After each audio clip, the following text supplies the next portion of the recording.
Este é o nosso canal Virada na Consciência, eu sou o Ricardo Ferreira e este é o quadro Literatura. Literatura que está falando deste livraço aqui, Cartas de um Diabo a Seu Aprendiz, de C.S. Lewis. Essa é a parte 2. A segunda carta que Maldonado ele envia para Vermelhinho, o seu aprendiz que está tentando o seu paciente para tirar das mãos do inimigo de Maldonado, que é Deus. Vamos lá? Diz assim: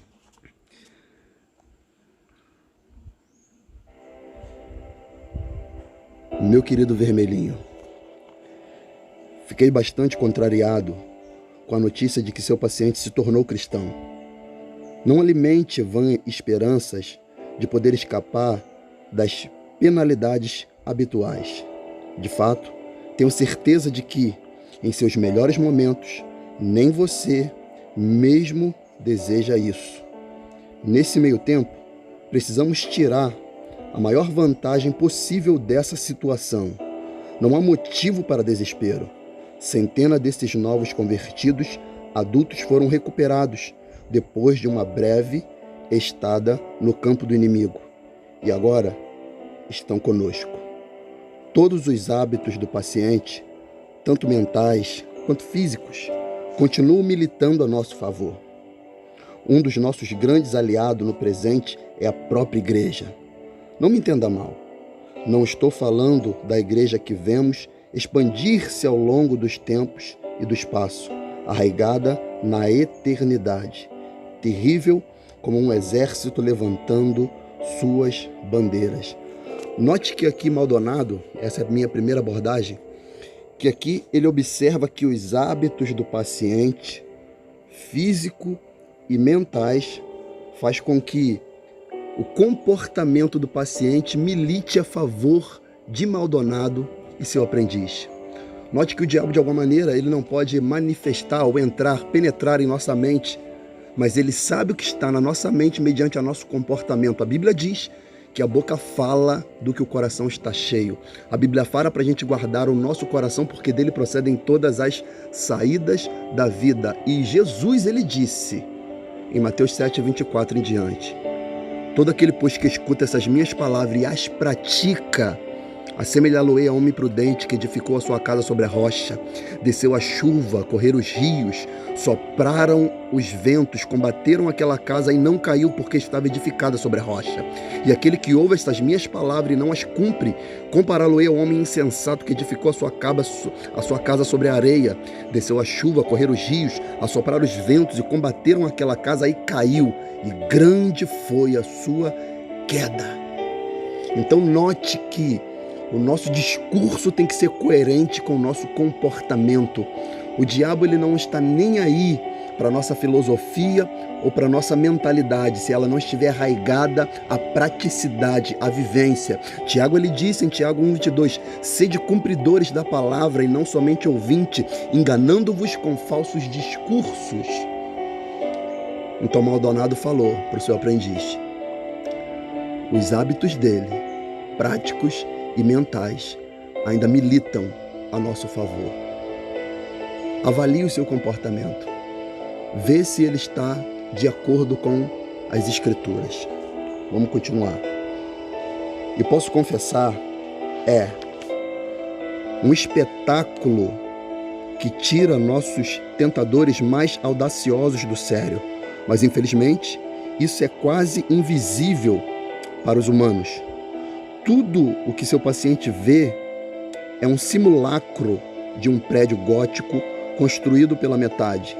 Quando ele entra nela, vê o dono da mercearia local vindo em sua direção para cumprimentá-lo, com aquela bajulação, apresentando para lhe empurrar um livro intacto, contendo um tipo de liturgia que ninguém entende.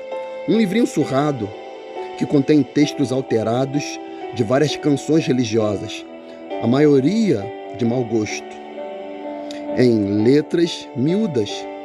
Quando ele se assenta no banco da igreja e olha em redor, vê precisamente aquela turma de vizinhos que havia evitado até então. Você deve investir pesado nesses vizinhos.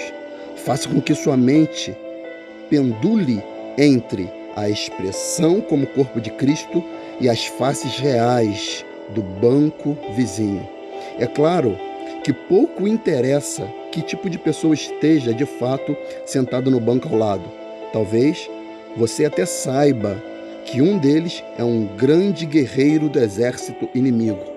Note que no meio da congregação há pessoas que de fato estão com um comportamento distorcido, estão com a convicção da fé inadequada, estão débeis na fé, estão ébrios no comportamento cristão, mas ainda assim há guerreiros da fé, aqueles que batalham pela fé que outrora fora dada aos santos, aqueles que são aguerridos pela cruz do Calvário, aqueles que tomaram a cruz e não abandonam, perseveram, continuam caminhando.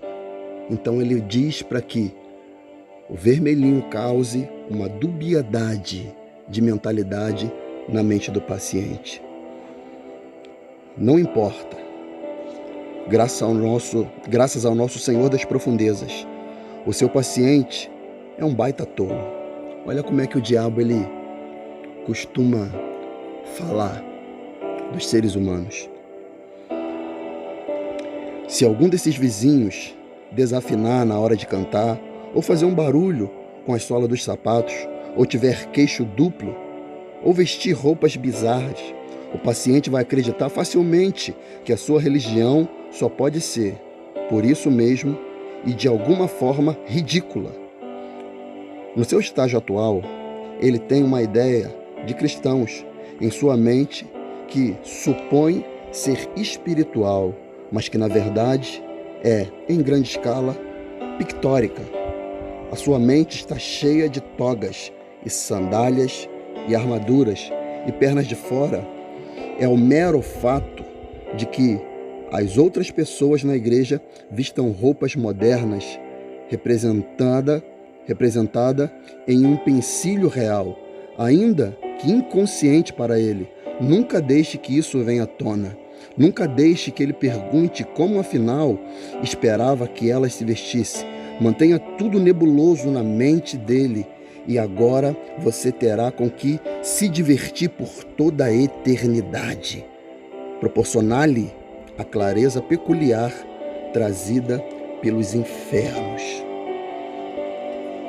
Então note que Maldonado ele diz para o seu aprendiz para causar confusão mental, para fazer com que o paciente olhe os outros irmãos da congregação e fique se indagando, se questionando por que eles se vestem assim, por que eles têm esse tipo de comportamento, por que eles desafinam na hora da adoração, por que eles não cantam de maneira coerente, por que eles não adoram com perfeição, por que eles não entoam louvores com ânimo, com graça, com disposição, por que eles não cantam com o mesmo vigor com que outrora talvez vão nos estádios cantar as canções de seus times, porque eles não dão o glória a Deus na mesma intensidade do que gritam gol. Por quê? Então, o fundamento do inferno é a confusão mental, é a ignorância, é olhar e comparar. Por isso, amado, distorções dentro do ambiente da igreja, nós devemos ter o devido cuidado, porque isso não representa a verdade do corpo de Cristo.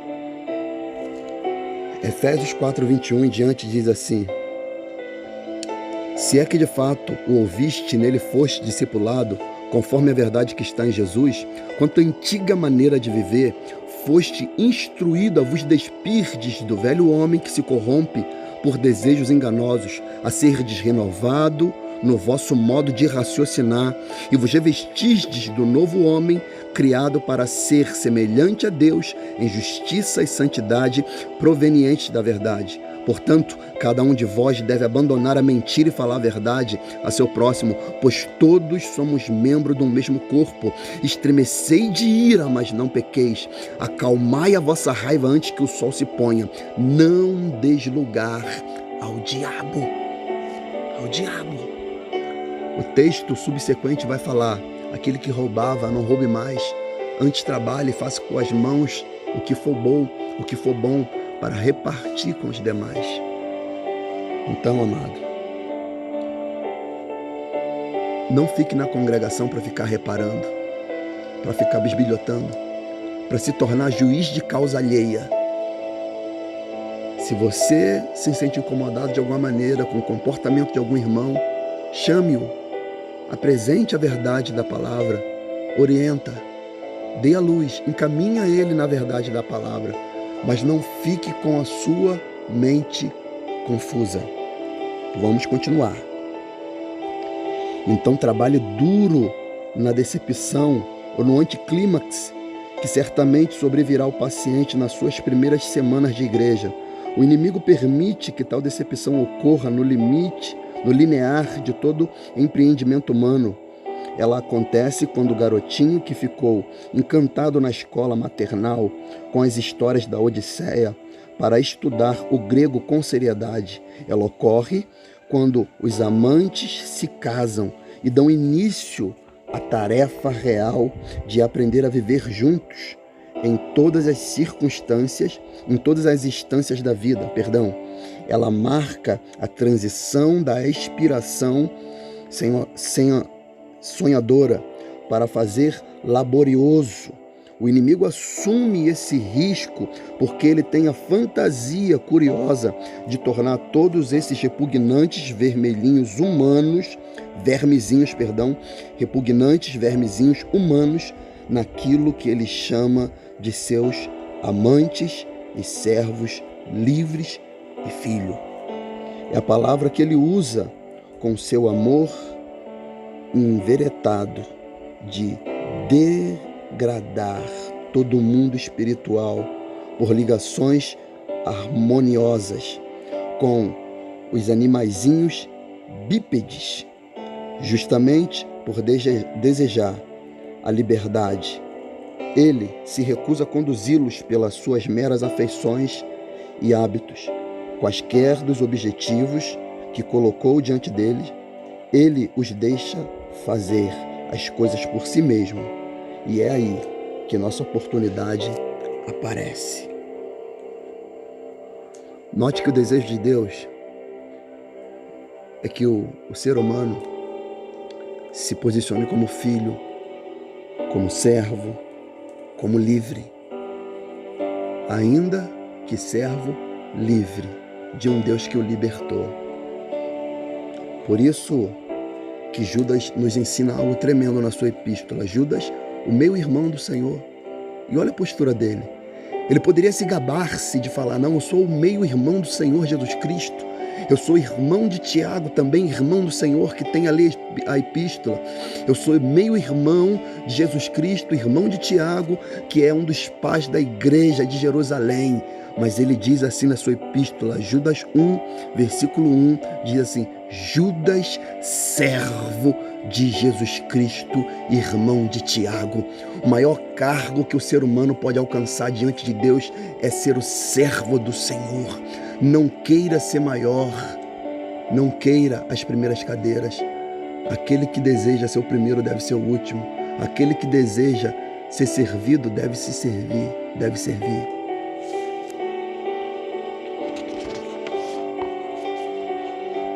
Continuando.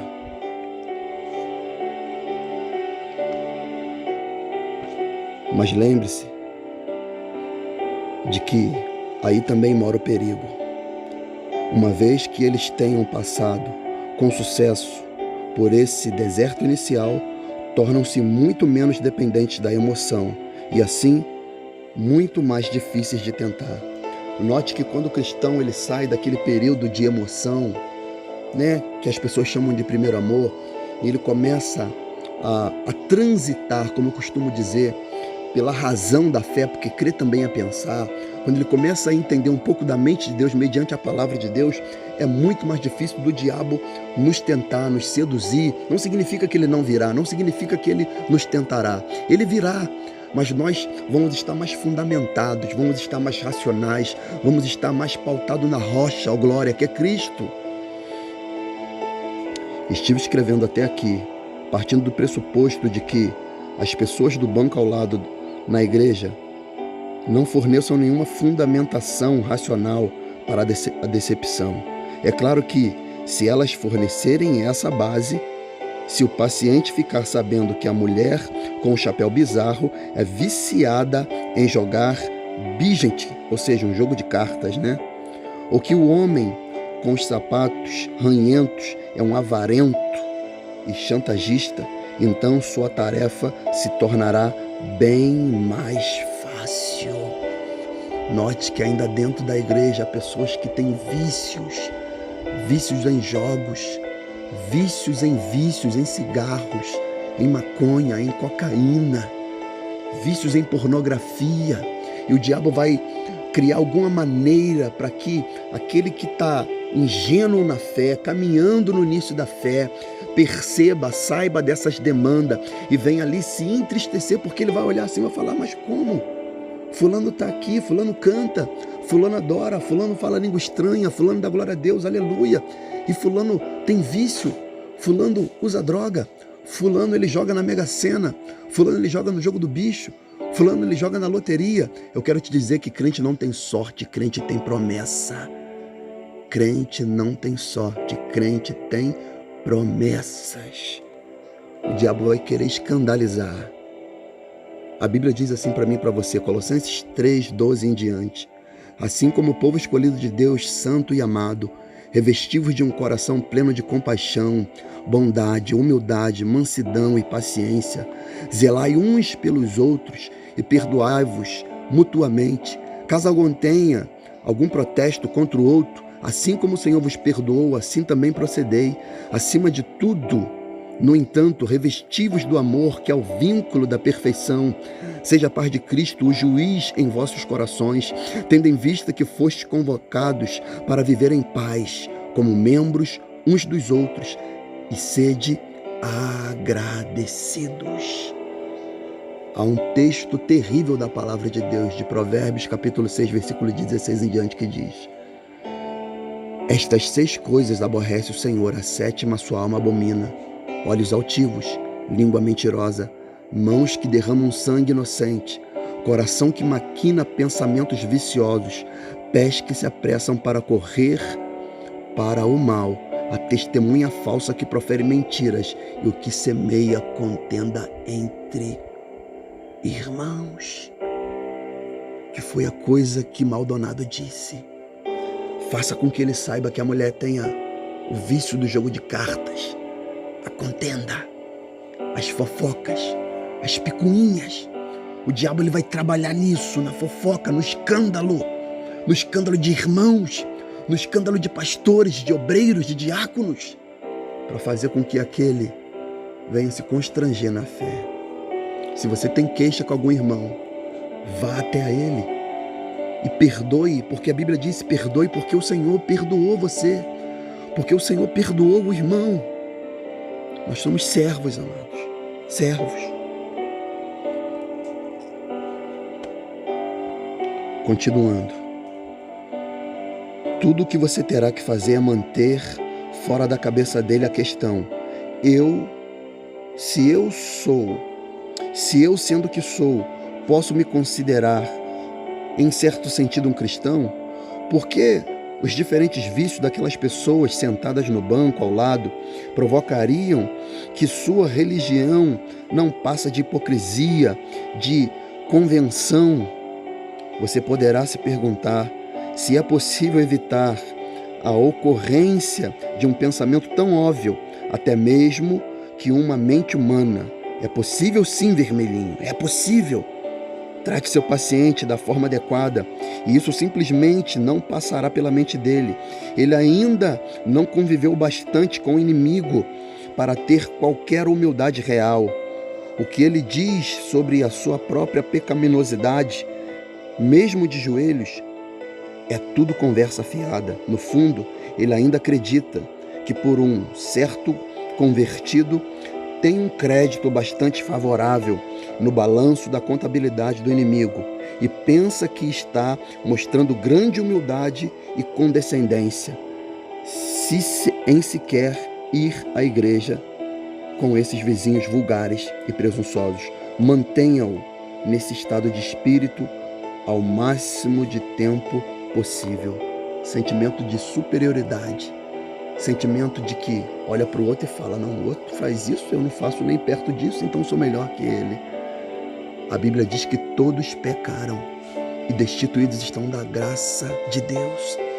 Então o que eu devo fazer? Lutar por uma vida de santidade, viver uma vida de consagração. 1 Timóteo 4,5 diz, porque pela palavra de Deus e oração são santificada toda criatura. João 17,17 diz, santifica-os na verdade, a tua palavra é a verdade. Nós devemos batalhar para viver uma vida santa.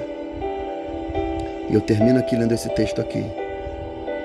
Judas 1,3 em diante diz, amados, procurando eu escrever-vos com toda a diligência acerca da comum salvação, tive por necessidade de escrever-vos e exortar-vos a batalhar pela fé que uma vez foi dada aos santos, porque se introduziram alguns que já antes estavam escritos para este mesmo juízo, homens ímpios que convertem de dissolução a graça de Deus e negam a Deus, único dominador e Senhor nosso, Jesus Cristo. Qual é a palavra de ordem? Batalhe pela fé que você recebeu. Batalhe pela fé na convicção no sangue do Cordeiro. Batalhe pela sua salvação. Eu não estou falando de salvação por obras, eu estou falando de uma vida de santidade. Eu estou falando do que Jesus disse acerca de João, que o céu é tomado por esforço e só vão entrar aqueles que se esforçarem. Lute. Não ceda às tentações. Não se submeta aos manjares do inferno e do diabo. Batalhe pela fé que uma vez foi dada aos santos. Fechou aqui a parte 2. Pense nisso e fique na paz. Que na paz eu estou. Fui.